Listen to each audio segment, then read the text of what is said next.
মানুষ যখন কোনো শক্তি লাভ করে তখন সে নিজেকে বলশালী মনে করে। শক্তি লাভ করলেই তার মধ্যে অহংকার চলে আসে, অভিমান চলে আসে। তার কারণ হলো সে একটা সহজ কথা বুঝতেই পারে না। এই সব যা হচ্ছে সময়ের জন্য হচ্ছে। সময়ের থেকে বেশি বলশালী আর কেউ নেই। এই সময়ের জন্যই রাবণ ভক্তি দ্বারা কৈলাস পর্বত তুলে নিয়েছিলেন। আবার সেই সময়ের জন্যই, সেই কারণেই রাবণকে বধ হতে হলো। তার সাথে সাথে রাক্ষস কুলও ধ্বংস হয়েছিল এবং লঙ্কাও ভস্ম হয়ে গেছিল। দেখতে গেলে জন্ম থেকে মৃত্যু পর্যন্ত এই যে সময়, সেটাই হলো জীবন। কিন্তু তার মধ্যেও যা সময় আসে কোনো কারণেই আসে। সেই সময় আমরা যাপন করে কিছু শিখতে পারি। তাই আজ যে সময় আপনার হাতের কাছে আছে তাকে মুষ্টিবদ্ধ করে রাখুন, তাকে সামলে রাখুন, তাকে সংযত করে রাখুন, অনুভব করুন, তার থেকে কিছু শিখুন। তাকে কোনোভাবেই ব্যর্থ হতে দেবেন না। আর এটা জেনে রাখুন যে ভবিষ্যতে যা কিছু হতে পারে, যা কিছু হতে চলেছে, সেটা না আপনি জানেন আর না তা আপনার বশে রয়েছে। সেই জন্য আজ অহংকার বা অভিমান করে নিজের ভবিষ্যতের ক্ষতি করবেন না, সেই অনর্থ ঘটাবেন না। এটাই হলো সময়ের অর্থ। আসুন আমার সাথে ভালোবেসে বলুন, রাধা রাধা। খুব বড় একটা প্রশ্ন করতে চলেছি। এই সংসারের সব থেকে বেশি সুখী কে? এবার কেউ বলবে সেই ব্যক্তি যিনি সব থেকে বেশি ধনী, যার কাছে সব থেকে বেশি ধন আছে, আভূষণ আছে, স্বর্ণ আছে। কেউ বলবেন কোন রাজ্যের রাজা, কারণ তিনি শাসন করতে পারেন, তার আদেশ ছাড়া কোনো কাজ সম্ভব নয়, ইত্যাদি ইত্যাদি। এর উত্তর যদি আমি দিই তাহলে এটুকুই বলবো, সংসারের সব থেকে সুখী ব্যক্তি হলেন তিনি যিনি সন্তুষ্ট। তার কাছে সন্তোষরূপী ধন আছে যা তাকে সুখী রাখে। এবারে এই সন্তুষ্টি সেটা কিভাবে আসে জীবনে? এটা আসে ধৈর্যের কারণে। ধৈর্যের এই অনুভূতি অত্যন্ত শক্তিশালী।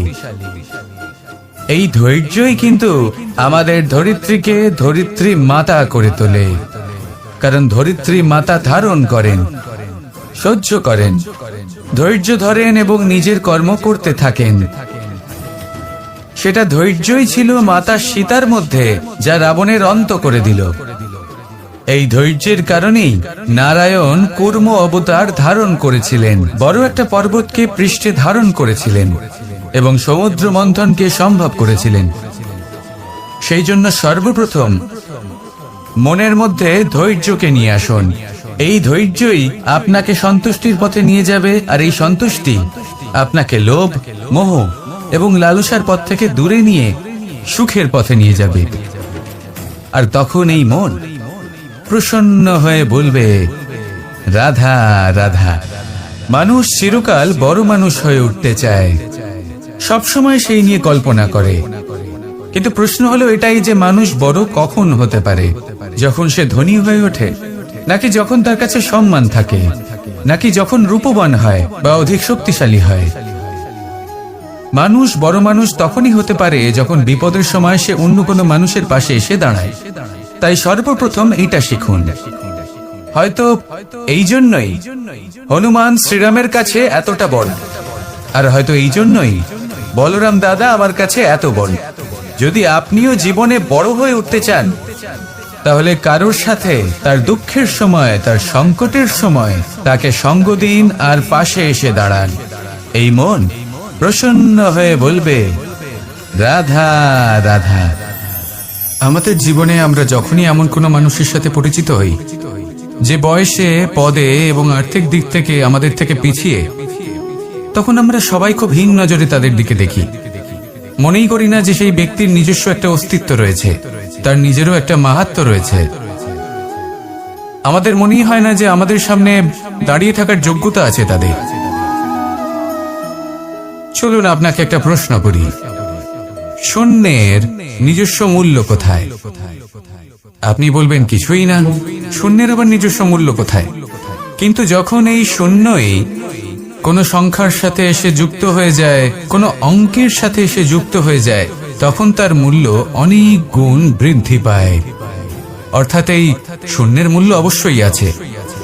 আর আমাদের জীবনেও এমন কিছু ব্যক্তি থাকেন, তাদের দেখে মনে হয় যে এদের কোনো মূল্যই নেই, কিন্তু যখন এই ব্যক্তি কারোর সাথে এসে জুড়ে যান, তখন তার মূল্য সেই ব্যক্তির বৃদ্ধি ঘটায়।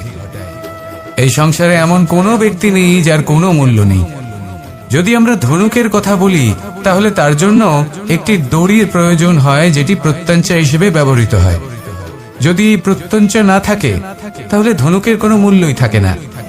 যদি প্রত্যঞ্চা না থাকে, তাহলে ধনুকের অস্তিত্ব অসম্পূর্ণ থেকে যায়। এই সংসারে যে কোনো ব্যক্তি হোক বা যে কোনো বস্তু হোক, প্রত্যেকের নিজস্ব একটি মূল্য আছে। তার সম্মান করুন, সামনে অগ্রসর হন, আর আমার সাথে ভালোবেসে বলুন, রাধা রাধা। যদি আপনি নিজের জীবনে প্রকৃত বন্ধু নির্বাচন করতে চান, তাহলে তার আগে দর্পণ আর ছায়া, এই দুইয়ের বিশেষত্বের বিষয়ে জানাটা অত্যন্ত প্রয়োজনীয়। দর্পণ কি করে থাকে? যখনই আপনি দর্পণের দিকে তাকাবেন, ও শুধুমাত্র আপনাকে সত্যের সাথে অবগত করাবে, ও আপনাকে কখনো মিথ্যে বলবে না। সেখানেই যদি ছায়ার কথা বলি, তাহলে দেখুন ছায়া কি করে। সব সময় আপনার সাথে থাকে, কখনো আপনার সঙ্গ ত্যাগ করে না। এবার আপনার জীবনে যদি এমন কোনো বন্ধু আসে যে সব সময় আপনাকে সত্য কথা বলবে, আপনার অপগুণের বিষয়ে যদি আপনাকে বলে কিন্তু তাও সে সত্যিই বলবে, তাহলে তার উদ্দেশ্য কিন্তু আপনাকে দুঃখ দেওয়া নয়। সে আপনার অজ্ঞানতা, আপনার ভ্রম দূর করতে চায়। যদি আপনি কোনো অনুচিত পথে চলতে থাকেন, তাহলে সে আপনাকে বাধা দিতে চায়। আর যদি সেই মিত্রই ছায়া সঙ্গীর মতো হয়, সে কখনোই সুখ দুঃখে আপনার সঙ্গ ত্যাগ করবে না। তার উদ্দেশ্য হলো সবসময় আপনাকে রক্ষা করা।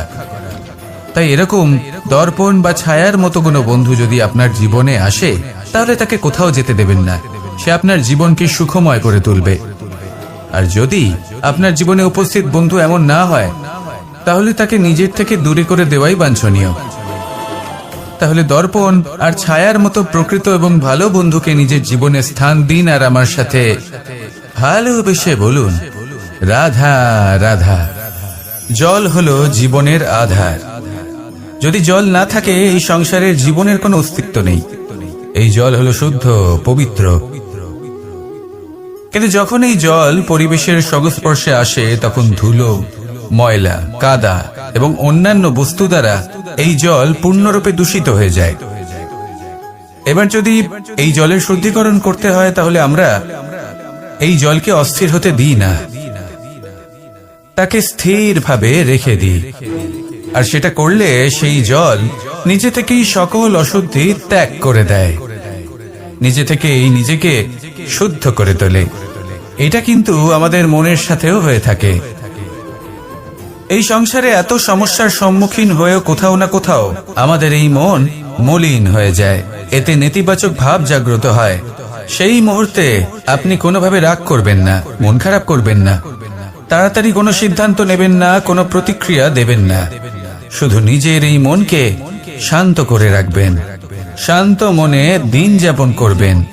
যদি এটা করেন, তাহলে আপনি নিজে থেকেই বুঝতে পারবেন যে কি কি অশুভ ভাব আপনার মধ্যে জাগ্রত হয়েছে, আর কি কি শুভ চেতনা আপনাকে জাগ্রত করতে হবে। আপনি নিজে থেকেই এমন পথ খুঁজে পাবেন, যার দ্বারা এই অশুদ্ধি আপনি ত্যাগ করতে পারবেন।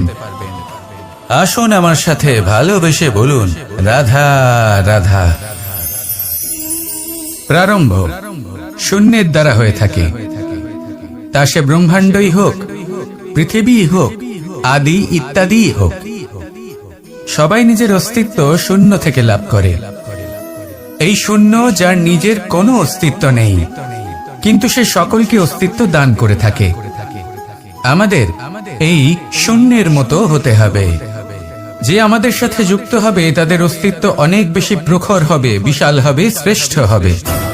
কিন্তু যেই আমরা তাদের থেকে দূরে যাব, তারা আমাদের উপস্থিতির আভাস পাবে, আমাদের গুরুত্ব বুঝতে পারবে। শূন্যই হলো সূত্রপাত, শূন্যই হলো সমাপ্তি। শূন্যকে কেউ যতই ছোট মনে করুক, কিন্তু এই শূন্য অত্যন্ত গুরুত্বপূর্ণ। তাই এই শূন্যের মতো হয়ে উঠুন, আর আমার সাথে ভালোবেসে বলুন, রাধা রাধা। এই জীবন আসলে কি? আমরা কারা? আমাদের অস্তিত্ব আসলে কি? পঞ্চতত্ত্ব দ্বারা নির্মিত আমাদের এই শরীর, আর এর মধ্যে পরমাত্মার একটি অংশ আত্মারূপে বসবাস করে। আর যখন এই জীবন সমাপ্ত হবে তখন আমাদের আবার এই পঞ্চতত্ত্বের মধ্যে বিলীন হয়ে যেতে হবে। এটাই সত্য।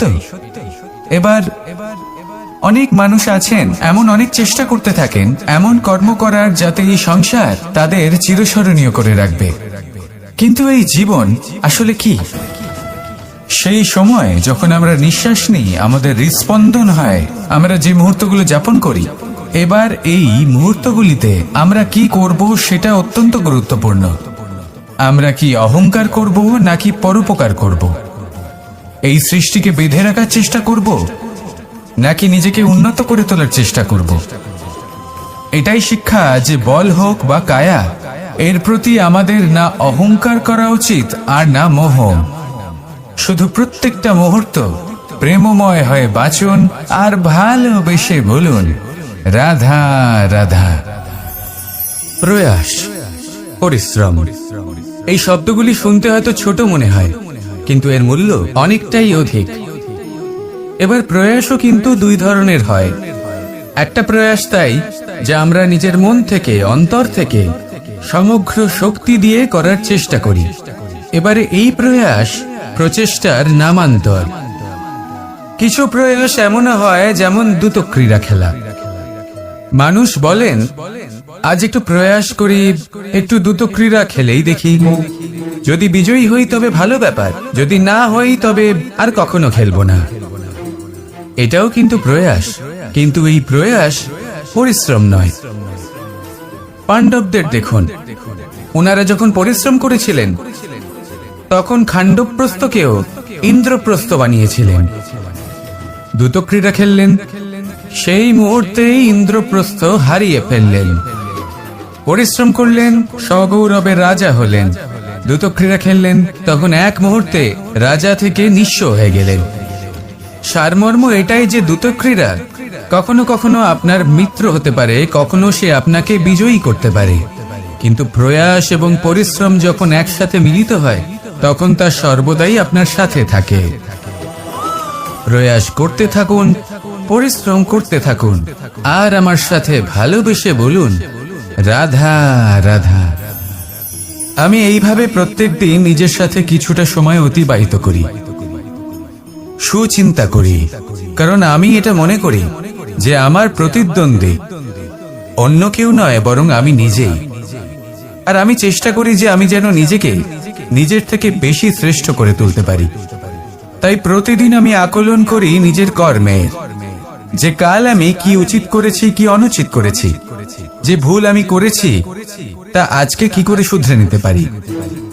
যে শ্রেষ্ঠ কর্ম আমি কাল করেছি আজও সেই শ্রেষ্ঠ কর্ম আমাকে করতে হবে। শুধু এই প্রক্রিয়াতেই আমি নিজেকে শ্রেষ্ঠ ব্যক্তি, শ্রেষ্ঠ রাজা, একজন শ্রেষ্ঠ পিতা, পুত্র করে তুলি। এইভাবেই আমি একজন শ্রেষ্ঠ মানুষ হয়ে উঠি। আপনিও এই কথা মনে রাখবেন যে আপনার প্রতিস্পর্ধা অন্য কারোর সাথে নয় বরং নিজের সাথে। তাই নিজের কর্মের আকলন করুন, নিজের মধ্যে যে দোষ আছে তা ত্যাগ করুন, নিজেকে শুধরে ফেলুন। এই মন সবসময় সুপ্রসন্ন থাকবে এবং লক্ষ্য প্রাপ্ত করে বলবে রাধা রাধা। কখনো কোনো পাখিকে দেখেছেন? যখন সে প্রথমবার উঠতে চেষ্টা করে সে বাসা থেকে মাটিতে পড়ে যায়, কিন্তু সে হার মানে না, চেষ্টা করতে থাকে, করতেই থাকে, ডানা ঝাপটাতে থাকে, আর তারপর সে উড়তে শেখে। গোল শালগ্রাম শিলাকে দেখুন, পর্বত থেকে খসে পড়ে, ধাক্কা খায়, জলের প্রবাহ দ্বারা ঘর্ষিত হয়, তারপরে তা শালগ্রামে পরিণত হয়। ভেবে দেখুন, যদি কোনো পাখি প্রথমবার উড়তে গিয়ে এটা ভাবে যে না না, যদি আমি পড়ে যাই তবে, আমার যদি আঘাত লাগে তবে, আর যদি ভয়ের কারণে সে শুরুই না করতে পারে, চেষ্টাই না করে, তাহলে কি সে উড়তে শিখবে? কখনোই নয়। এটাই আমাদের শিখতে হবে, প্রারম্ভ করতে হবে। তা অত্যন্ত গুরুত্বপূর্ণ। যখন আমরা কিছু শুরু করি তখন ভয় করে, কিন্তু যদি এটা না করেন জীবনে কখনো সামনে এগোতেই পারবেন না। হতেই পারে প্রারম্ভ করার পরে আপনি পড়ে যাবেন, বারবার নিচে পড়ে যাবেন, কিন্তু যদি নিরন্তর চেষ্টা করতে থাকেন তাহলে একদিন না একদিন আপনি অবশ্যই সফল হবে। এই শুরু করাটাই সব থেকে বেশি কঠিন। এর দ্বারা ভয়ভীত হবেন না।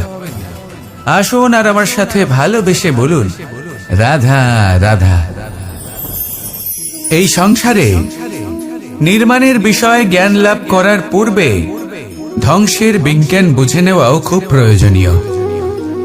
যখনই আমরা ব্যায়াম করি তখন কি হয়, আমাদের পুরনো মাংসপেশি নষ্ট হয়ে যায় এবং সেই মাংসপেশির স্থানে আমরা নতুন মাংসপেশির নির্মাণ করে থাকি।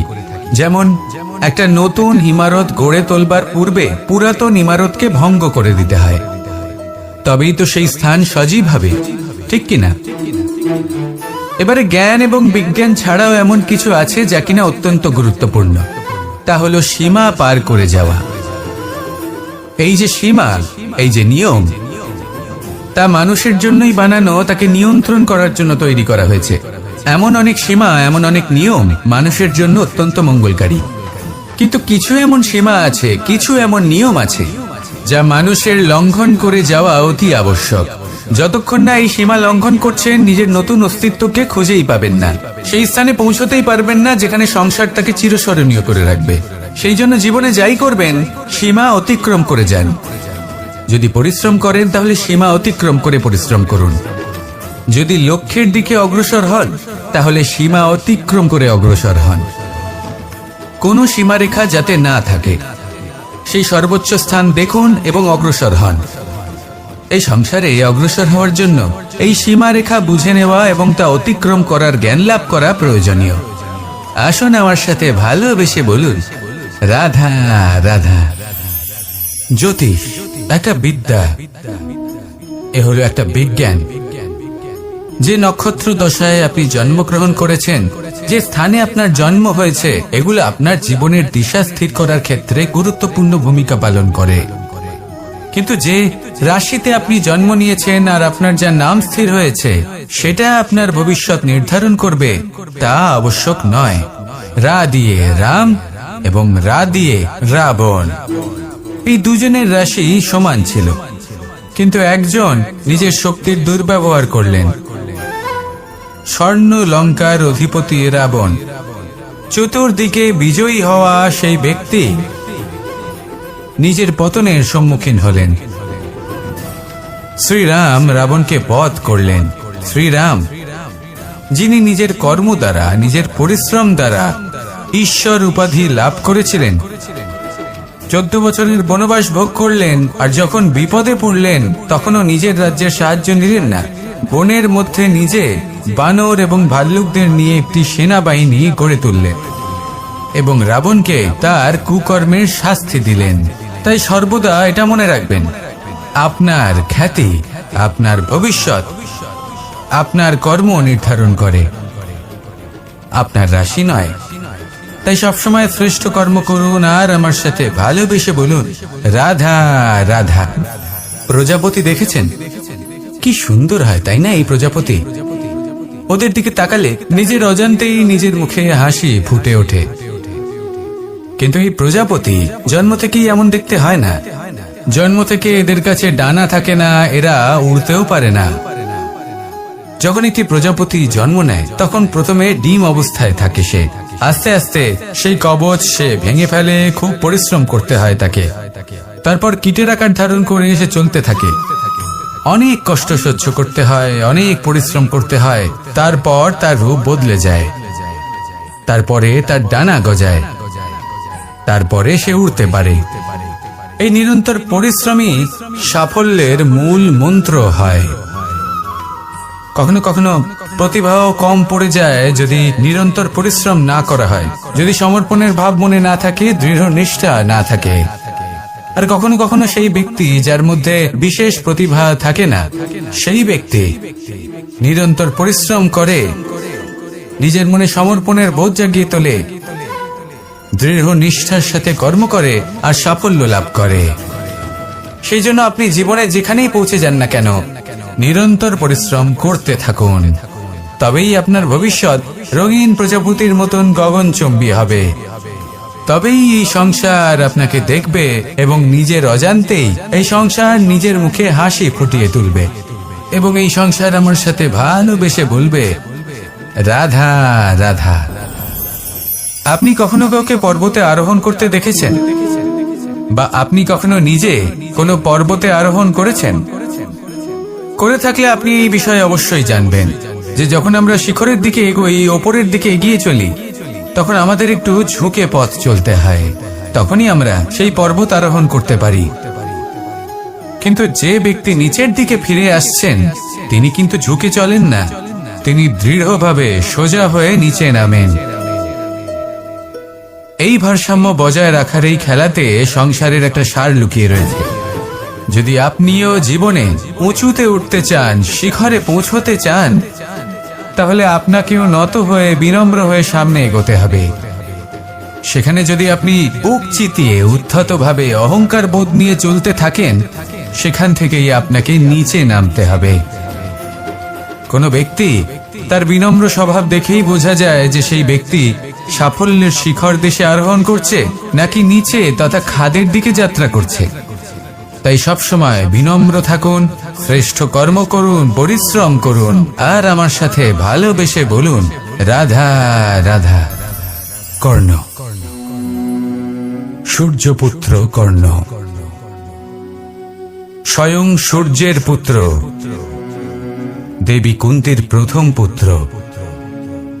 সেই কর্ণ যার একটি বাণ আমার রথকে, সেই রথ যার উপর মহাবলী অর্জুন বিরাজমান ছিলেন, যার পতাকায় স্বয়ং হনুমান ছিলেন, সেই রথকে তার একটি বাণ ধসিয়ে দিতে পেরেছিল। দৈব কবচ কুণ্ডলধারী কর্ণ, সেই কর্ণ যুদ্ধক্ষেত্রে নিজের সমাপ্তির সম্মুখীন হলেন। কারণ কি ছিল? নির্বাচন। দুর্যোধনের সাথে বন্ধুত্ব রাখার জন্য তার অনুচিত কর্মে কোনোদিন কোনো প্রতিবাদ করেননি, তাকে সঙ্গ দিয়েছেন এই নির্বাচন। যখন দ্রৌপদীর বস্ত্রহরণ হচ্ছিল,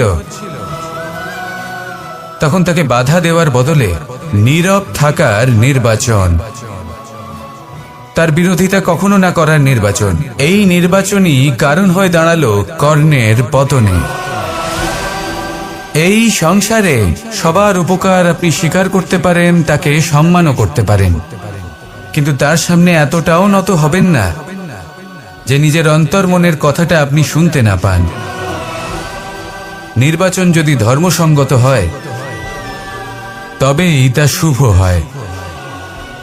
আসুন আমার সাথে ভালোবেসে বলুন, রাধা রাধা।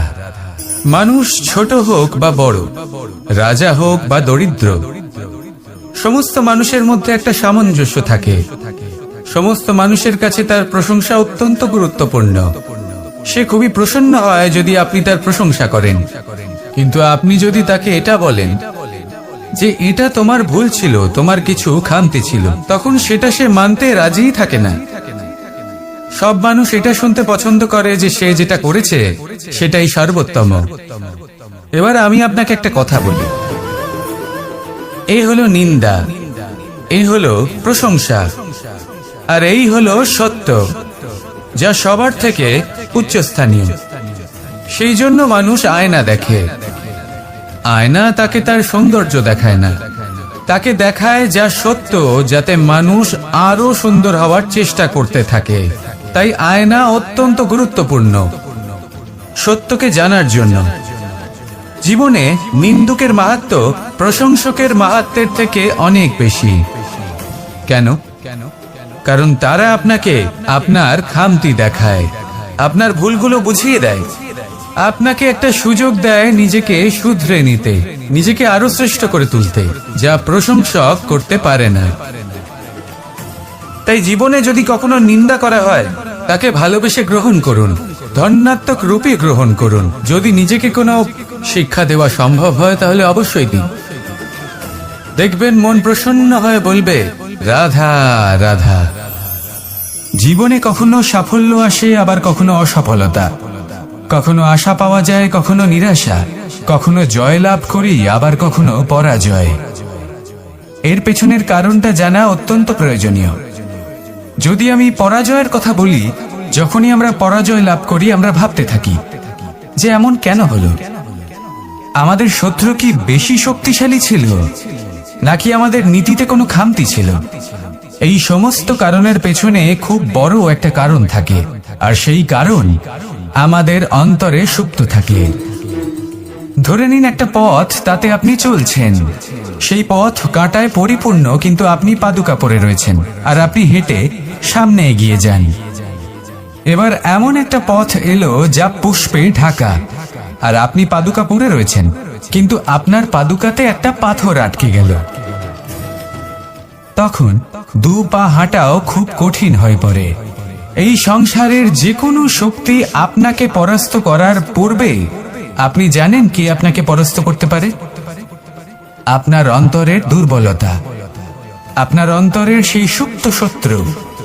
আর সেই জন্য ইতিবাচক মনোভাব গুরুত্বপূর্ণ হয়ে পড়ে। ভালো মানুষদের সাথে থাকুন, সৎসঙ্গে থাকুন, বন্ধুত্ব করুন, ভালোবাসুন। এই ভালোবাসা এত শক্তিশালী এক অস্ত্র যাকে ব্রহ্মাস্ত্র পরাস্ত করতে পারে না। এই সমস্যারূপী পাথর কিছুই নয়। আসুন আমার সাথে ভালোবেসে বলুন, রাধা রাধা। মানুষের দুটো রূপ রয়েছে।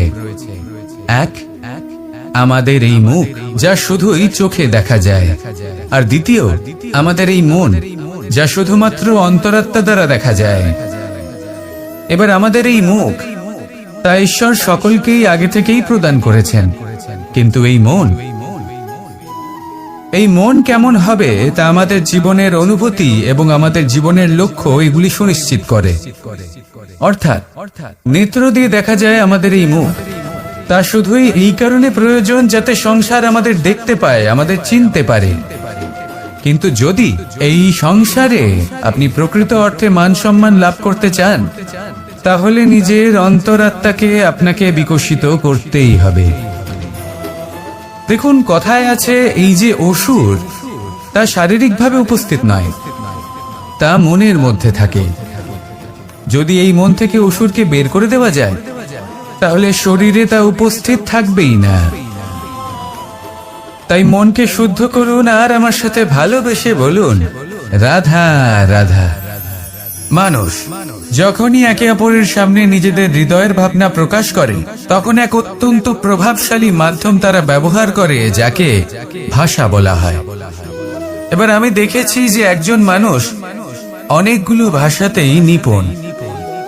আমি এটাও দেখেছি যে মানুষ অনেকগুলো ভাষায় কথা বলে, কখনো কখনো অনেক ভাষা মিলিত করে তার প্রয়োগ করে, উচিত প্রকারে তাকে ব্যবহার করে না, না সেটাকে সম্মান করে, আর না ভাষাকে শুদ্ধ রাখে।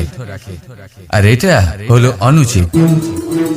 যদি ভাষাকে শুদ্ধ রাখেন, তাহলে ভাষা আপনার চরিত্রকে শুদ্ধ রাখবে, তা আপনার একাগ্রতা বাড়িয়ে তুলবে। এই প্রত্যেক ধ্বনিকে অনুভব করে যদি আপনি শব্দের উচ্চারণ করেন, ভাষাকে প্রয়োগ করেন, তাহলে আপনিও আনন্দ পাবেন, আর যিনি শুনছেন সেই ব্যক্তির কানেও মধুর শব্দ বাজবে। তাই মনে রাখবেন, যে ব্যক্তি ভাষার পবিত্রতাকে সম্মান করে, তাকে সংসারও সম্মান করে। ভাষাকে শুদ্ধ এবং পবিত্র রাখুন, তাহলে ভাষা আপনার চরিত্রকেও শুদ্ধ এবং পবিত্র রাখবে। আর এই মন সুপ্রসন্ন হয়ে বলবে, রাধা রাধা। এ হলো রামায়ণের সময়কালের কথা। সেতু নির্মাণ করার কাজ চলছিল। সমস্ত বানর সেনা এই কাজে নিযুক্ত হয়েছিলেন। বড় বড় পাথর তুলে নিয়ে এই বানর সেনা সমুদ্রে ফেলছিলেন। এই কাজ চলছিল। এমন সময় ছোট্ট একটা কাঠবিড়ালি এলো। ছোট ছোট মাটির ডেলা হাতে নিয়ে সাগরের কাছে যাচ্ছিল, আর বড় বড় পাথরের পাশে রেখে দিচ্ছিল, যথাসম্ভব সেখানে রেখে আসছিল। সারা দিন ধরে সে এই পরিশ্রম করেই যাচ্ছিল। এবার শ্রীরাম তার এই কাজ দেখতে পেলেন। সেই ছোট্ট কাঠবিড়ালিটিকে নিজের হাতে তুলে নিলেন এবং অত্যন্ত ভালোবেসে তার পিঠে হাত বুলিয়ে দিলেন। কথায় আছে যে কাঠবিড়ালির পিঠে যে দাগ আছে, সেই 3টি দাগ এসেছে শ্রীরামচন্দ্রের 3 আঙুলের থেকে। যে কাজ আপনি করছেন তাতে সমস্ত শক্তি প্রয়োগ করুন, যতটা আপনার সামর্থ্য রয়েছে, যতটা আপনার প্রতিভা রয়েছে, সম্পূর্ণভাবে উৎসর্গ করে দিন। ঠিক এমন ভাবে কর্ম করুন। সেই কাঠবিড়ালি কিন্তু তাই করেছিল। সেই জন্য শ্রীরামের সাথে সেও সেই কাহিনীতে অমর হয়ে গেছিল। সম্পূর্ণ শক্তি প্রয়োগ করুন, সম্পূর্ণ সামর্থ্যের সাথে কর্ম করুন, কারণ এটাই হলো শ্রেষ্ঠ পথ কোনো কর্ম করার। আসুন আমার সাথে ভালোবেসে বলুন, রাধা রাধা। এই সংসারে যখন সাফল্যের পথে আপনি অগ্রসর হবেন, তখন আপনার পরিশ্রম, একাগ্রতা, সাহসের সাথে সাথে সমাজের মানসিকতাও সহ্য করতে হবে। প্রত্যেক ব্যক্তি কিছু না কিছু ভাবেন, কিছু না কিছু বলেন। কিছু মানুষ এমন আছেন যারা ভাববেন যে আপনি কিছুই করতে পারবেন না, তারা আপনার নিন্দা করবেন। আর এই নিন্দার কথা ভেবেই আমরা ভয়ভীত হয়ে পড়ি। সেই কারণে নিজেদের আশা, নিজেদের বিশ্বাস হারিয়ে ফেলি। এবার যদি সেই নিন্দার ভয়ে আমরা লক্ষ্যচ্যুত হই, তাহলে সেটা অনুচিত। সেই জন্য জীবনে শুধু পরিশ্রম করতে থাকুন, সামনে এগোতে থাকুন। যেই দিন আপনি আপনার লক্ষ্য লাভ করবেন, সেই প্রত্যেক ব্যক্তি যারা নিন্দা করছিলেন তাদের দৃষ্টি আপনা থেকেই পাল্টে যাবে, ঠিক কিনা? এই সংসারকে যা প্রাণ চায় তাই বলতে দিন। যদি আপনি কারোর কথা শুনতে চান, তাহলে নিজের অন্তরের কথা শুনুন। সেটাই আপনাকে উচিত পথে নিয়ে যাবে। সামনে অগ্রসর হতে থাকুন, পরিশ্রম করুন। এমন একটা দিন আসবে যেদিন এই নিন্দুক ব্যক্তিরা আপনার লক্ষ্য প্রাপ্তির উদাহরণ সবাইকে দেবে। আসুন আমার সাথে ভালোবেসে বলুন, রাধা রাধা। মানুষ সুখী জীবনযাপনের প্রতি এতটাই অভ্যস্ত হয়ে পড়ে যে একটা ছোট্ট সমস্যা এলেই সে সবার থেকে সাহায্য চাইতে শুরু করে দেয়। সে সাহায্য লাভও করে এবং সেই সংকট থেকে সে বেরিয়েও আসে। কিন্তু এই সাহায্য কিছু মুহূর্তের, আর কিছু মুহূর্তের হলো এই দুঃখ। এই দুই মুহূর্তের সাহায্যের জন্য আজীবন আপনি তার কাছে ঋণী হয়ে থাকেন। আর মানবিকতার খাতিরে আপনার মনে কৃতজ্ঞতা জেগে ওঠে। আর সেই কৃতজ্ঞতা বোধ হলো যে আপনি কখনো সেই ব্যক্তিকে ছাপিয়ে যেতেই পারবেন না। সেই জন্য জীবনে সবসময় চেষ্টা করবেন নিজেকে প্রস্তুত রাখতে সেই সব সমস্যার জন্য, সেই সব বাধার জন্য যেগুলো আপনার জীবনে আসতে পারে। ততক্ষণ সাহায্য চাইবেন না যতক্ষণ না অন্য কোনো পথ না থাকছে। সাহায্য চাওয়া অনুচিত নয়, কিন্তু সাহায্য চাইলে এবং সাহায্য পেলে আপনি আজীবন কৃতজ্ঞ এবং ঋণী হয়ে থাকবেন। আর তারপর একদিন আপনি পরিবর্তন দেখতে পাবেন যে কিভাবে আপনি ছোট ছোট সমস্যার জন্য সাহায্য না চেয়ে বড় বড় সমস্যার সম্মুখীন হতে প্রস্তুত হয়ে গেছেন। এটাই হলো সংসারের নীতি। এটাই পালন করুন আর আমার সাথে ভালোবেসে বলুন, রাধা রাধা। এমন অনেক মানুষ আছেন যারা আমাকে ভগবানের পরিভাষা জানতে চান, যে ভগবান আসলে কি, তিনি কেমন। এবার দেখুন, ভগবান হোক বা আপনার স্বপ্ন হোক বা আপনার লক্ষ্য হোক না কেন, সেই লক্ষ্য তখনই পূর্ণ হয়, তখনই তাকে লাভ করা সম্ভব যখন আপনার দৃষ্টিভঙ্গি মঙ্গলময় হয়। যখন আপনি নিজে মনে করবেন যে আমি যেটা পেতে চাইছি তা শুভ।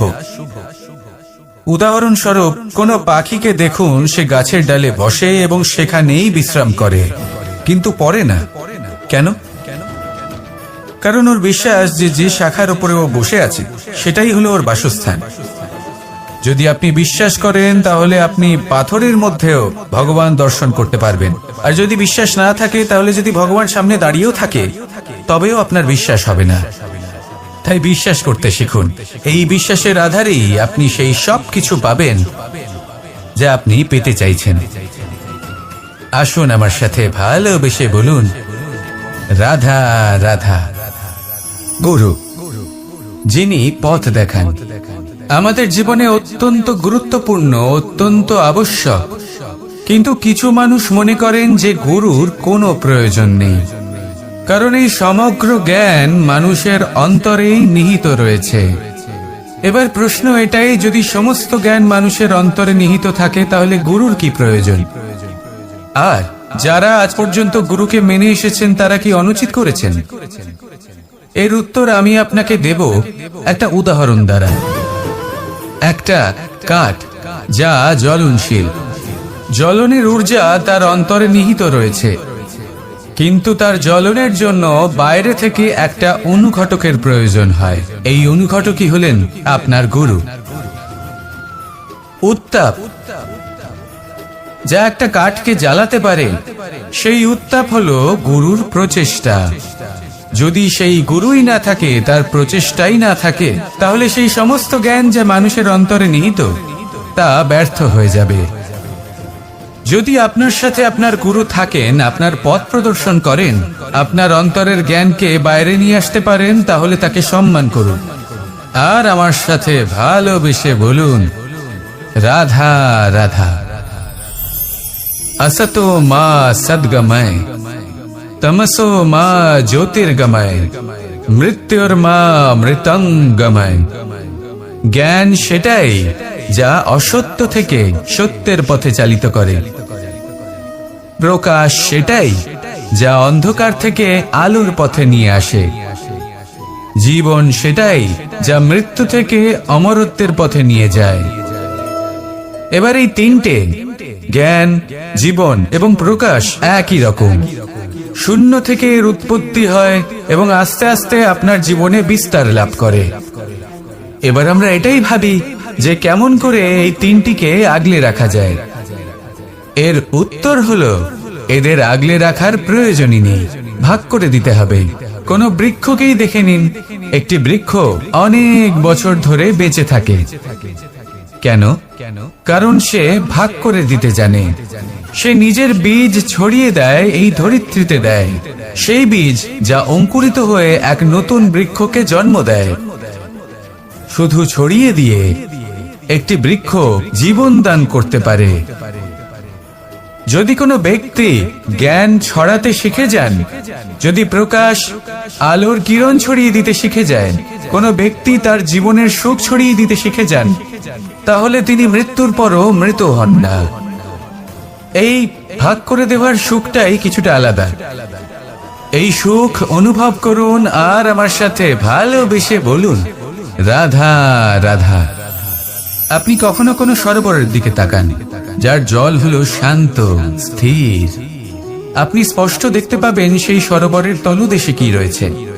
তাতে সাঁতরে বেড়াচ্ছে সুন্দর মাছ, চকচকে কিছু পাথর, স্বর্ণরূপী বালি, সবই আপনি দেখতে পাবেন। কিন্তু যখনই আপনি একটা ছোট্ট পাথর তুলে সেই জলে ছুঁড়ে ফেলবেন, তখন সেই জল বিচলিত হবে আর সেই স্পষ্টতা ন্যূনতম হয়ে যাবে। তারপর কিছুই স্পষ্টভাবে দেখা যাবে না। এই ঘটনা মানুষের সাথেও ঘটে। মানুষ যদি বিচলিত হয়ে পড়ে, তখন সে বুঝতে পারে না যে বর্তমানে কি হয়ে চলেছে আর ভবিষ্যতে কি করা উচিত। কিন্তু সেই মানুষ যদি শান্ত থাকেন, স্থির থাকেন, ধন্যাত্মক থাকেন, তাহলে নিশ্চিত রূপেই বুঝতে পারবেন যে বর্তমানে কি করতে হবে আর ভবিষ্যতে কি করতে হবে। তাই নিজের মধ্যে সেই স্থিরতা আনুন, সেই ধৈর্য ধরুন, নিজেকে শান্ত রাখুন আর সবার মধ্যে ভালোবাসা ছড়িয়ে দিন। এই মন প্রসন্ন হয়ে বলবে, রাধা রাধা। সম্পর্ক এ হলো এক বন্ধন যা আমাদের এক সূত্রে বেঁধে রাখে। কিন্তু এমন কিছু ব্যক্তি থাকেন যারা এই সম্পর্কের বিষয়ে নিজস্ব একটা ধারণা করে ফেলেন যে সম্পর্ক এরকম হওয়া উচিত, সম্পর্ক সেরকম হওয়া উচিত। আমি এই সম্পর্কের জন্য কত কিছু করেছি এই ব্যাখ্যা করতে থাকেন আর তার বদলে অনেক কিছু প্রত্যাশাও করেন। কিন্তু সত্য হলো এটাই যে সব সম্পর্ক একরকমের হয় না, কিন্তু প্রত্যেক সম্পর্কের একটা বিশেষত্ব থাকে। যেমন চোখ আর নাকের এই সম্পর্ককেই দেখুন। চোখের সব থেকে কাছে কে আছে? নাক আছে। কিন্তু এই চোখ দিয়ে এই নাককে আমরা দেখতেই পাই না। তবে কি ধরে নেব এই সম্পর্কের কোনো মূল্য নেই? এমনও নয়।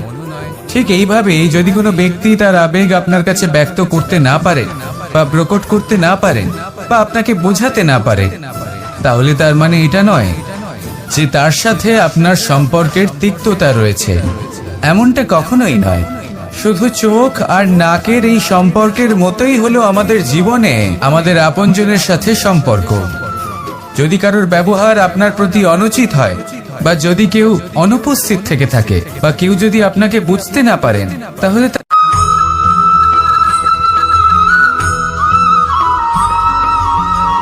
এ হলো ছোট একটা শব্দ, কিন্তু এর প্রভাব অত্যন্ত বৃহৎ হয়ে থাকে। আর সব থেকে বড় সমস্যা হলো মানুষ আজ অব্দি বুঝতেই পারেনি যে এই অহংকারের বাস্তব রূপ কিরকম। কেউ একে গর্বের নাম দেন, কেউ একে আত্মসম্মানের নাম দিয়ে থাকেন, এবং কোথাও একটা এমন সময় চলে আসে যখন সময় এই অহংকারকে ভেঙে খান খান করে দেয়। আর তখন না গর্ব আপনাকে বাঁচাতে পারে, না আপনার আত্মসম্মান। এখন যদি আপনাকে উদাহরণ দিই, তাহলে যেখানে আপনি বসে আছেন সেই ঘরেই ওপরে তাকান, সেই ছাদের দিকে। যদি এই ছাদ অহংকার করতে থাকে যে দেখো, আমি তো সব থেকে উঁচু জায়গায় আছি, আমার চেয়ে ওপরে আর কেউ নেই, আমি এই ঘরে থাকা সমস্ত ব্যক্তিকে ছায়া প্রদান করি, যদি এই অহংকার এসে যায় তাহলে কি?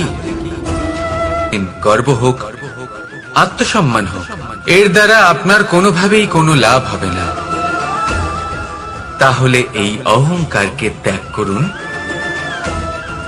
আর আমার সাথে ভালোবেসে বলুন, রাধা রাধা। কখনো কোনো বৃক্ষকে দেখেছেন? এই ধরিত্রী থেকে ততটুকুই জল নেয় যতটুকু তার প্রয়োজন। কোনো প্রাণীকে দেখুন, এই প্রকৃতি থেকে ততটুকুই খাবার গ্রহণ করবে যতটুকু তার খিদে রয়েছে, খিদে মিটে গেলে আর খাবে না।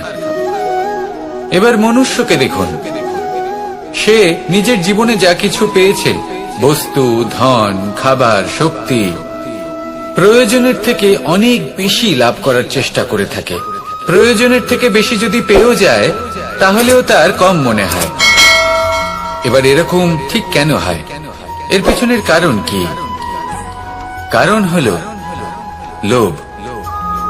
লোভের আগুন কিছু এমন হয়, যদি মানুষের মনে একবার প্রজ্বলিত হয় তাহলে শুধু বাড়তেই থাকে। ততক্ষণ বাড়বে যতক্ষণ না আপনি নিজে তাকে বাধা দিচ্ছেন। তবে এই লোভের আগুন নিয়ন্ত্রণ করা সম্ভব। পরিমিতিবোধ, পরিমিতিবোধের চিন্তা। আপনাকে শুধু নিজেকে একটা সরল প্রশ্ন করতে হবে। যখনই মনের মধ্যে কোনো বস্তুর প্রতি, শক্তির প্রতি, ধনের প্রতি, আর এই মন প্রসন্ন হয়ে বলবে রাধা রাধা। পরিচ্ছন্নতা। বর্তমানের এই প্রজন্ম আগের প্রজন্মের এই যে অতিশুদ্ধতার অভ্যেস ছিল তা নিয়ে ঠাট্টা করে, তাকে মূর্খতা মনে করে। বুঝতেই পারে না কেন? আমাদের মা, ঠাকুমা, দিদিমা, এদের দেখেছি সকালে উঠে সবার আগে স্নান করেন। কেন? বুঝতেই পারে না। কেন কথায় কথায় বারান্দা, উঠোন পরিষ্কার করা হয়? বুঝতেই পারে না। অনেক মানুষজন এটাকে ধার্মিক এবং অন্ধবিশ্বাস বলে, কিন্তু যদি আমি আপনাকে সত্যি কথা বলি, প্রত্যেক ধর্ম বিজ্ঞানসম্মত। প্রত্যেক কাজের পেছনে বৈজ্ঞানিক সত্যতা লুকিয়ে রয়েছে, কিন্তু প্রত্যেক মানুষ সেই নিয়ে কতটা ভাবেন, কতটা বোঝেন, আর কি পদক্ষেপ নেন তা হলো আলাদা এবং অত্যন্ত গুরুত্বপূর্ণ, কিন্তু তা হলো বিজ্ঞানসম্মত। আজও যখন আমি আগে বাড়ি যাই, মা সবার আগে আমার হাত পা ধুয়ে দেন, তারপর সবকিছু। তাই আপনি পরিচ্ছন্ন থাকুন, তাহলে আপনি সুস্থ থাকবেন। তখনই আপনার মনে ভক্তিভাব আসবে, তখনই এই সমগ্র সংসারকে সামলানোর শক্তি অর্জন করতে পারবেন। তাহলে পরিচ্ছন্ন থাকুন, সব ভালো থাকবে। রাধা রাধা। ধর্ম। আমরা সকলে ধর্মের বিষয়ে কথা বলি, কখনো নিজের ধর্মের বিষয়, আর কখনো অন্যের ধর্মের বিষয়। কখনো আমরা অধর্ম দেখলে সেই বিষয়ে কথা বলি। অনেক রকম আলোচনা হয়, কিন্তু এই ধর্ম আসলে কি, সেটা কি কেউ বোঝে? যদি আমি আপনাকে উত্তর দিই, এই উত্তর সরল। ধর্ম হলো তাই যা মানুষকে অন্য মানুষের সাথে, সমস্ত বিশ্ব সংসারের সাথে আনন্দ সহকারে বাঁচতে শেখায়। সেই জন্য আপনি যদি কখনো কোনো ধর্মীয় স্থানে যান, সেই ধর্মীয় স্থানে গিয়ে আপনার শান্তির অনুভূতি হয়, তাই না? কিন্তু দেখুন, ধর্মের জ্ঞান থাকলেই সেই মানুষ ধর্মের পথে চলতে পারবে এমন কোনো কথা নেই। অনেক সময় সম্পর্কে যখন সংঘর্ষ বেড়ে যায়, তখন ইচ্ছের জন্ম হয়, ক্রোধের জন্ম হয়, অহংকারের জন্ম হয়, আর তারপর বিনাশ হয়ে যায় এই ধর্মের। সেই জন্য দ্বিতীয় সবথেকে গুরুত্বপূর্ণ গুণ যা আমার সারথীর মধ্যে থাকা উচিত, তা হলো ধর্মবীর হওয়া। এবার দেখতে হবে সেটা এই যে কে হবে সেই ব্যক্তি যিনি এই স্বয়ম্বরে নিজের ধর্মে অটল থাকবেন। কারণ সেই ব্যক্তি এই সংসার থেকে সরে এসে ধর্মের পুনঃস্থাপনের এই মহাকার্যে আমার সারথী হতে পারবেন। তাহলে আসুন আমার সাথে ভালোবেসে বলুন, রাধা রাধা। মানুষ কতটা শক্তিশালী হয়, তার কতটা সামর্থ্য রয়েছে, সে কতটা প্রতিভাশালী হয়, এটা হয়তো বলার কোনো দরকারই নেই। আজকের দিনে সবাই জানে যে মানুষ কি না করতে পারে। মানুষ চাইলে সবকিছু করতে পারে। মানুষ যদি চায় মাছের মতো জলে সাঁতার কাটতে পারে। মানুষ যদি চায় হিমালয়ের মাথা নত করতে পারে। মানুষ যদি চায় সমুদ্র থেকে মুক্ত সংগ্রহ করতে পারে। মানুষ যদি চায় তাহলে আকাশের পাখির মতো বিচরণ করতে পারে। মানুষ চাইলে সব কিছু পেতে পারে। সে জ্ঞান, সম্পত্তি, পরিবার, সাফল্য, সবকিছু। যদি কিছু থাকে যেটা সে গ্রহণ করতে চায় না, সেটা হলো তার দোষ। আর আমার সাথে ভালোবেসে বলুন, রাধা রাধা। ধৈর্য। এই ধৈর্য কি কোনো গুণ, কোনো অনুভূতি, কোনো দৃষ্টিভঙ্গি? আমার জন্য ধৈর্য এক বাহন। আপনি হয়তো ভাবছেন এ কেমন বাহন? বাহন তো ঘোড়া হতে পারে, হাতি হতে পারে, উটও হতে পারে, কিন্তু ধৈর্যকে বাহন বানানো মানে? চলুন আপনাকে একটা কথা বোঝাই। পৃথিবীতে এমন কোনো বাহন নেই যে তার আরোহীকে আছড়ে ফেলেনি। সেটা উট হোক বা হাতি হোক বা ঘোড়া হোক, চলতে চলতে কখনো নড়বড় করেই বসে। তারপর সেই আরোহী এই ধৈর্যের সাহায্যে আরোহণ করে দেখুন কিভাবে এই বাহন আপনাকে আপনার গন্তব্যে পৌঁছে দেবে। রাধা রাধা। ভগবান প্রত্যেক কঠিন পরিস্থিতিতে এই নামই আছে যা আমাদের উপায় দিয়ে থাকে। ব্যক্তি যান, ভগবানের পুজো করেন, আরাধনা করেন, ব্রত পালন করেন, মন্দিরে যান, পুজো পাঠ করেন, ভগবানকে জাগিয়ে তোলেন, আর তারপর শুরু হয় সমস্ত প্রশ্ন। হে ভগবান, আমার সাথে এরকম কেন হচ্ছে? কেন আমারই জীবনে এত দুঃখ আছে? আমি কিভাবে এর সম্মুখীন হব? আমাকে কেন এত কষ্ট ভোগ করতে হচ্ছে? হে ভগবান, আমি কি করব? আমাকে সাহায্য করুন, কোনো রাস্তা দেখান। আপনার মধ্যেই তো আছে। রাধা রাধা। বিপদ আপদ আপনাকে সন্ত্রস্ত করে রাখতে পারে, কিন্তু এই বিপদ প্রত্যেকের জীবনে কোনো না কোনো কারণে থাকে। এটা আপনাকে দেখায় যে আপনার মধ্যে কি খামতি রয়েছে, কেন রয়েছে। এই বিপদ হলো সেই মাধ্যম যার দ্বারা আপনি নিজের দুর্বলতাকে নিজের শক্তিতে পরিবর্তন করতে পারেন। একটা ফুলের দিকে তাকান। একটা ফুল, তার বুকে যখন একটা সূচ বিঁধে এপার ওপার হয়ে যায়, শুধু তখনই আমাদের প্রভুর জন্য ফুলের মালা তৈরি করা যায়। সেই জন্য কখনোই বিপদকে ভয় পাবেন না, তার থেকে দূরে পালাবেন না, একে স্বাগত জানান। বোঝার চেষ্টা করুন এই বিপদ কেন আছে। যদি বিপদকে বুঝতে পারেন তবেই জীবনকে বুঝতে পারবেন। যদি জীবনকে বুঝতে পারেন তবে এই বিপদকে সম্পদে পরিণত করতে পারবেন। আসুন আর আমার সাথে ভালোবেসে বলুন, রাধা রাধা। পরিকল্পনা। অত্যন্ত গুরুত্বপূর্ণ এটা আমাদের জীবনে, অত্যন্ত আবশ্যক এটা আমাদের জীবনে। কিন্তু এই পরিকল্পনা ঠিক কতটা হওয়া উচিত, অর্থাৎ এই পরিকল্পনার সম্পর্কে কতটা চিন্তা করা উচিত, কতটা ভবিষ্যতের বিষয়ে চিন্তা করা উচিত। এবার দূরদর্শিতা অত্যন্ত বিশিষ্ট গুণ মানব জীবনে, কিন্তু দূরদর্শিতায় এতটাও মগ্ন হওয়া উচিত নয় যে কাছের জিনিসগুলোই নজরে না পড়ে। আজকের কথা বাদ দিয়ে শুধুই ভবিষ্যৎ নিয়ে চিন্তা করা অনুচিত। এবার দেখুন, পরিকল্পনা করুন, কিন্তু তার থেকে বেশি উপভোগ করুন। এই মুহূর্ত সম্পর্কে অবগত নয়, কিন্তু ভবিষ্যতের কথা আমরা চিন্তা করতে থাকি। রাধা রাধা। মানুষ ছোট হোক বা বড়, রাজা হোক বা দরিদ্র, সমস্ত মানুষের মধ্যে একটা সামঞ্জস্য থাকে। সমস্ত মানুষের কাছে তার প্রশংসা অত্যন্ত গুরুত্বপূর্ণ। সে খুবই প্রসন্ন হয় যদি আপনি তার প্রশংসা করেন, কিন্তু আপনি যদি তাকে এটা বলেন যে এটা তোমার ভুল ছিল, তোমার কিছু খামতি ছিল, তখন সেটা সে মানতে রাজিই থাকে না। সব মানুষ এটা শুনতে পছন্দ করে যে সে যেটা করেছে সেটাই সর্বোত্তম।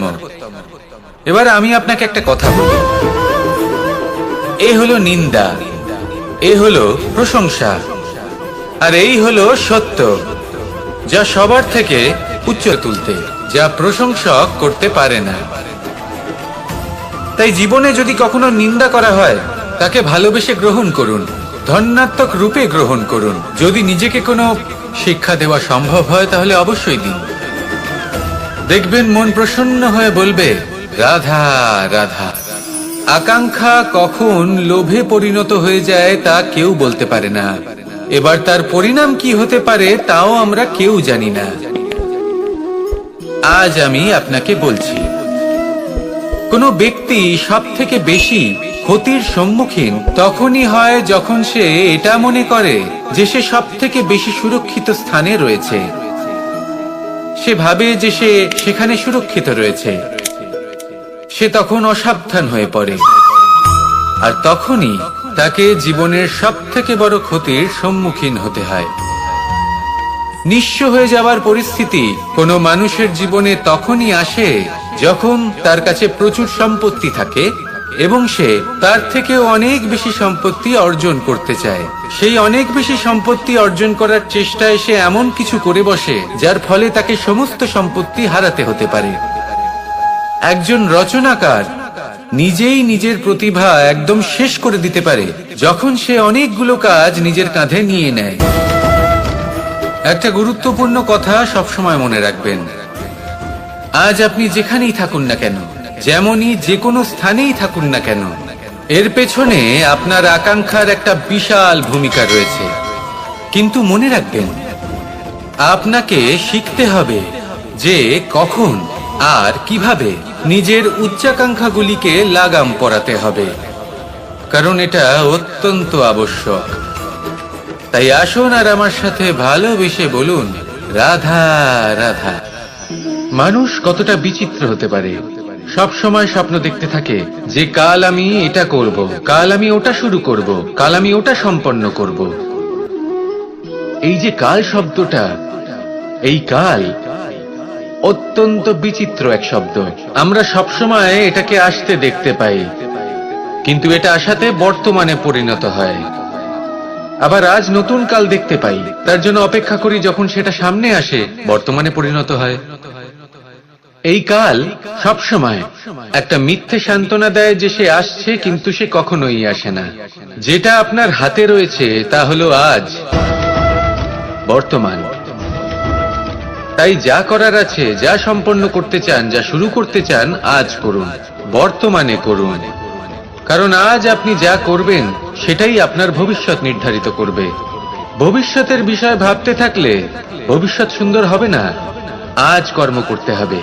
তাই আজ বর্তমানে জীবন যাপন করুন, কর্ম করুন, আর আমার সাথে ভালোবেসে বলুন রাধা রাধা। সৌন্দর্য, মানুষ নিজের সৌন্দর্যের বিষয়ে কতটা ভাবে, চায় যে সে সব থেকে বেশি রূপবান হবে, সব থেকে বেশি সুন্দর হবে। কিন্তু সৌন্দর্যের পরিভাষা কি তা কি সে জানে? কোনো মাকে জিজ্ঞেস করুন, ওনার জন্য সৌন্দর্যের পরিভাষা ওনার সন্তান। কোনো ভক্তকে জিজ্ঞেস করুন, ওনার জন্য সৌন্দর্যের পরিভাষা ওনার ভগবান।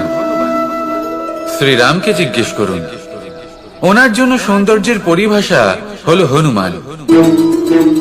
ভাঙা হানু, ফুলে যাওয়া মুখ, দেখতে গেলে উনি বানর, লম্বা লেজ, এত নিরীহ যে ওনাকে অমূল্য মালা দিলে সেটা ছিঁড়ে তার ভেতরে শ্রীরামকে খুঁজছিলেন।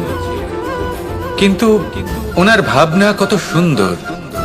উনি এটা বিশ্বাস করেন যে সংসারের যতই মূল্যবান জিনিস দিয়ে এই মালা তৈরি করা হোক না কেন, যদি এর মধ্যে শ্রীরাম না থাকেন, বলবে রাধা রাধা। আমরা সকলেই কামনা করি, আমরা সবাই সেটা প্রাপ্ত করতে চাই যে আজ পর্যন্ত কেউ প্রাপ্ত করেনি, সেটা পেতে চাই যে আজ পর্যন্ত কেউ পেতে পারেনি। অঙ্কুর আপনি লাভ করবেন। আসুন আর আমার সাথে ভালোবেসে বলুন রাধা রাধা।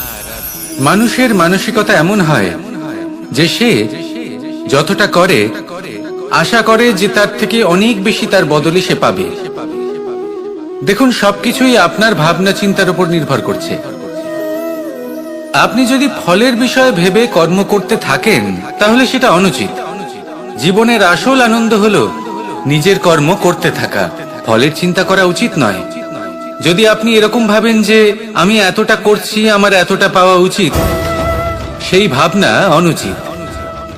যদি আপনি সেবার মানসিকতা নিয়ে কর্ম করতে থাকেন, কর্মচক্রে প্রবাহিত হন, যদি আপনি এমন ভাবনা রাখেন যে আমি এতটা পাচ্ছি তাই এর থেকে অনেক বেশি আমি কর্ম করব, তাহলে নিশ্চিত রূপে আপনি যতটা করছেন তার থেকে অনেক বেশি আপনি পাবেন, আপনার আশার থেকে অনেক বেশি আপনি পাবেন। শুধু জীবনে অনেক বেশি কাজ করতে থাকুন, ফলের চিন্তা করবেন না। আর মনে রাখবেন, এই ভাবনাই সব থেকে বড় বীজ। কর্মের উপর বিশ্বাস রাখুন, জীবনে যা যা আপনি চান সবই সুখময় হবে। আসুন আর আমার সাথে ভালোবেসে বলুন রাধা রাধা। ধন মানুষের জীবনের সব থেকে বড় প্রয়োজনীয়তা লাভ করবেন, তাহলে আসুন আর এই প্রসন্নতার সাথে বলুন রাধা রাধা। মানুষের জীবনে সবসময় কিছু না কিছু ঘটে চলেছে। কখনো ভালো কিছু ঘটে, আবার কখনো দুর্ঘটনা ঘটে। এবার যখনই কোনো দুর্ঘটনা ঘটে, মানুষ ঈশ্বরের কাছে প্রার্থনা করে যে হে ঈশ্বর, আমাকে রক্ষা করুন, এই বিপদ থেকে আমাকে উদ্ধার করুন। বা সে সেই সমস্ত দোষ চাপিয়ে দেয় নিজের প্রারব্ধ, নিজের ভাগ্যের ওপর। কিন্তু যদি আপনি গভীরভাবে ভাবেন, তাহলে প্রত্যেক দুর্ঘটনা, বাধা এবং বিপদ আপনার জীবনে শুধু একটাই উদ্দেশ্য নিয়ে আসে, আপনাকে আরো যোগ্য করে তোলার জন্য। যদি আপনাদের একটা উদাহরণ দিই, বর্ষার ঋতুতে যখন প্রচন্ড মাত্রায় বৃষ্টি পড়ে, ছাদ থেকে জল পড়তে থাকে, তখন আপনি নিশ্চিত করে নেন মনে করবেন নাকি ঈশ্বরের সংকেত মনে করবেন যিনি আপনাকে আরো শ্রেষ্ঠ করে তুলতে চান। সিদ্ধান্ত আপনারই। আসুন আর আমার সাথে ভালোবেসে বলুন রাধা রাধা। সংসারে দুই ধরনের পথ হয়, উচিত পথ আর অনুচিত পথ। একটা শুভর দিকে নিয়ে যায় আর একটা অশুভর দিকে নিয়ে যায়। অনেক সময় অজ্ঞানতাবশত জীবনে আমরা সেই পথ নির্বাচন করে নিই যা আসলে অনুচিত, তারপর নিজেকে আশ্বস্ত করে ফেলি যে এই পথেই চলতে হবে, এখান থেকে ফেরার পথ নেই। কিন্তু যদি সত্যি বলি, তাহলে এটা শুধুই আপনার ভ্রম। আপনার মধ্যে শুধুমাত্র একটু দৃঢ়তার অভাব আছে, তা জাগ্রত করুন আর বাড়িয়ে তুলুন। আপনি দেখবেন এই সংসারে এমন কোনো পথ নেই যেখান থেকে ফিরে আসা সম্ভব নয়, এমন কোনো মানসিকতা নেই যা বদলানো সম্ভব নয়। যদি আজ এই মুহূর্তে আপনার মনে হয়ে থাকে যে আপনি কোনো অনুচিত পথে আছেন আর আপনি কোনো শুভ পথে যেতে চান, তাহলে ওখান থেকে ঘুরুন আর ফিরে আসুন, আবার সেই মোড়ে ফিরে আসুন আর সেই পথ নির্বাচন করুন যা আপনার জন্য শুভ। একটু সময় অবশ্যই লাগবে, কিন্তু নিশ্চিত রূপে আপনার উদ্দেশ্য এবং আপনার গন্তব্য এই দুই অনেক শ্রেষ্ঠ হয়ে উঠবে। তাহলে আসুন আর আমার সাথে ভালোবেসে বলুন রাধা রাধা। কোন গাছের গায়ে লেগে থাকা ফলকে দেখুন, সে কতটা সুখী অনুভব করে, কতটা সুরক্ষিত অনুভব করে। তার যে খাবারের প্রয়োজন পড়ে তা সে গাছের শিকড় থেকে পেয়ে যায়। গাছের শাখা, ডাল তাকে সাহায্য করে থাকে, পাতা তাকে আশ্রয় দেয়, ওকে ছায়া প্রদান করে। কিন্তু সেই ফল যদি ওখানেই থাকে তাহলে কি হবে?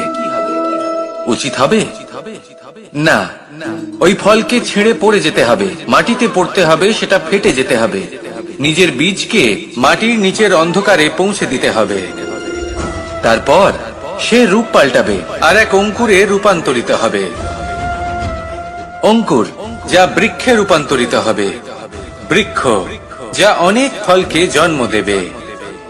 সেইভাবেই আপনি জীবনে যদি মহান কিছু করতে চান, শ্রেষ্ঠ কোনো কাজ করতে চান, তাহলে আপনাকে সুরক্ষা ক্ষেত্র থেকে বেরিয়ে আসতেই হবে আর কর্ম করতে হবে। দেখুন, সোনাকেও কুন্দন হবার জন্য তপ্ত হতে হয়, আপনাকেও মহান হবার জন্য কর্ম তো করতেই হবে। তাই কর্ম করুন, মহান হয়ে উঠুন, আর আমার সাথে ভালোবেসে বলুন, রাধা রাধা। কখনো কোনো চাতক পাখিকে দেখেছেন? কথায় আছে যে বছরে মাত্র একবার সে তার তৃষ্ণা মিটিয়ে থাকে, আর তাও আকাশে ভেসে থাকা মেঘের দ্বারা ঘটানো বৃষ্টির জলের ফোঁটা থেকে। আর কোথাও থেকে সে তার তৃষ্ণা পূরণ করে না। সারা বছর সে নিদারুণ গরম সহ্য করে, তীব্র শীতও সহ্য করে, শুধু এই আশা নিয়ে যে বছরে একবার অন্তত সেই মেঘের ঘন ঘটা হবে, বৃষ্টি হবে, আর সে তার তৃষ্ণা নিবারণ করবে। এটা আসলে কি? এটা আসলে বিশ্বাস। সেই বিশ্বাস যে বছরে একবার সেই মেঘ আসবে তৃষ্ণা নিবারণ করতে। যেমন দেখুন, একটা সূর্যমুখী ফুল সারা রাত অন্ধকারের সাথে যুদ্ধ করে, কারণ তার বিশ্বাস যে ভোরবেলায় সূর্য তাকে অবশ্যই দর্শন দেবেন। সেটাও বিশ্বাস ছিল যার উপর ভরসা করে মনু একটা নৌকা নিয়ে বেরিয়ে পড়েছিলেন এবং সমস্ত সৃষ্টিকে প্রলয়ের হাত থেকে বাঁচিয়েছিলেন। সেটাও ছিল ভালোবাসার প্রতি বিশ্বাস। তাহলে আপনি প্রসন্নই থাকবেন, আর মন সুপ্রসন্ন হয়েই বলবে, রাধা রাধা। সংসারের বিভিন্ন ক্ষেত্রে আপনি অনেক কিছুই দেখতে পাবেন, যে কোনো খেলা, কোনো নাটক দেখতে পাবেন, কেউ কোনো খেলা খেলছে তা দেখতে পাবেন, আর দর্শকগণ এই দেখে অত্যন্ত আনন্দ লাভ করেন, হাততালি দিতে থাকেন, প্রশংসা করতে থাকেন, নিজের অন্তরের উৎসাহ প্রকাশ করতে থাকেন। কি দেখে করেন? সেই সমস্ত খেলোয়াড়দের দেখে করেন যারা এই খেলাটা খেলছে, তাই না? কিন্তু অনেক সময় সেই খেলোয়াড়রা সেই খেলার আনন্দ উপভোগ করতে পারেন না, কারণ ওনারা চাপা পড়ে যান তাদের কামনার চাপে। জয় লাভ করার কামনা, প্রথম স্থান লাভ করার ইচ্ছে, প্রতিযোগিতায় সব থেকে এগিয়ে থাকার ইচ্ছে তাদেরকে এই খেলা উপভোগ করতেই দেয় না। সেই জন্য কখনো কখনো এই খেলোয়াড়দের থেকে অনেক বেশি আনন্দ উপভোগ করেন দর্শকগণ, যেখানে এই খেলাটা কিন্তু খেলছেন খেলোয়াড়রাই। আমি এটা বলছি না যে এই ইচ্ছে, এই আকাঙ্ক্ষা অনুচিত না, কিন্তু তার সাথে সেই খেলা, সেই কর্মের আনন্দ উপভোগ করাও অত্যন্ত গুরুত্বপূর্ণ। তাই সেটাও। আর এই মন, আপনি তো জানেন, এই মন প্রসন্ন হয়ে বলবে, রাধা রাধা। ব্যায়াম, এই শব্দ আমরা সকলে শুনেছি, আর এটা সারা জীবন আমাদের সাথেই থাকে কোনো না কোনো রূপে। যখন আমরা জন্মগ্রহণ করি, চলতে শিখি, প্রথমে আমরা হামাগুড়ি দিয়ে চলি, পরে চলতে চেষ্টা করি কিন্তু পড়ে যাই। তখন আমাদের বাড়ির গুরুজনেরা আমাদের আটকান না, ওনারা মনে করেন এইভাবেই আমাদের সন্তান চলতে শিখবে, এইভাবেই তার পা আরো মজবুত হবে, যা অত্যন্ত গুরুত্বপূর্ণ। এইবার জীবনকালে যতই আমরা এগোতে থাকি, এই ব্যায়াম বিভিন্ন রূপে আমাদের সাথেই থাকে। কিন্তু আপনি কি জানেন যে এই ব্যায়ামের তাৎপর্য আসলে কি? আপনি কি জানেন এই ব্যায়ামের মর্ম আসলে কি? যখনই আমরা এই ব্যায়াম করি, আমাদের শরীরের মাংসপেশি ক্ষয় হয়। প্রথমে তা ক্ষয় হয়, তারপর আবার তা নির্মিত হয়। আরো শ্রেষ্ঠ, আরো শক্তিশালী মাংসপেশি আমরা লাভ করি। অর্থাৎ এই ব্যায়াম হলো সৃজনের বিজ্ঞান। এই ব্যায়াম আমাদের জন্য অত্যন্ত আবশ্যক। সেই জন্য জীবনে যখনই কোনো কিছু নষ্ট হয়ে যায়, চলে যায়, তখন হতাশ হয়ে পড়বেন না। তাকে পুনর্নির্মাণ করার চেষ্টা করবেন। আর এই শিক্ষা আমরা লাভ করি পাখিদের থেকে। যখনই বর্ষা হয়, ঝড় আসে, যখন পাখির বাসা ভেঙে চুরমার হয়ে যায়, তারা হার মেনে নেয় না।